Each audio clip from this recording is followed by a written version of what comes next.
দেখছস হালকা আমার খামারের অবস্থা, কোন শয়তানের ডেইলি আমার মুরগি চুরি করে সাথে নষ্ট করে। তোরে কিন্তু সর ধরতে হবে। দাদু আপনি আইতা কি বলেন? আপনি শুধু দেখতে থাকুন, আপনার চর আমি কিভাবে ধরি। আপনি শুধু বেতনটা অল্প বাড়িয়ে দিয়েন। কি শুনলাম আমি? আইতা তো শিগগিরই গিয়ে ভাবিকে জানাতে লাগবে।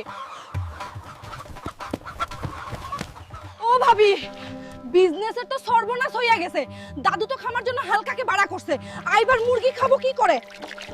আইবার আমি আই ড্রেস পরে আমি মুরগি সেজে সর দেখব। দেখি মুরগি সর আজ কিভাবে। সাবস্ক্রাইব করবেন। ভাবি মনে হই হালকা বাড়িতে চলে গেছে। চলুন শিগগিরই আই বড় মুরগিটা নিয়ে সৎকে পড়ি। ভাবি, আই যে ধরে ফেললাম। কি হবে? আজকে খেলা হবে সকালে। দাদু আই নাও তোমার মুরগি চর, এখন আমার টাকা দাও। টাকা? কিসের টাকা? আরে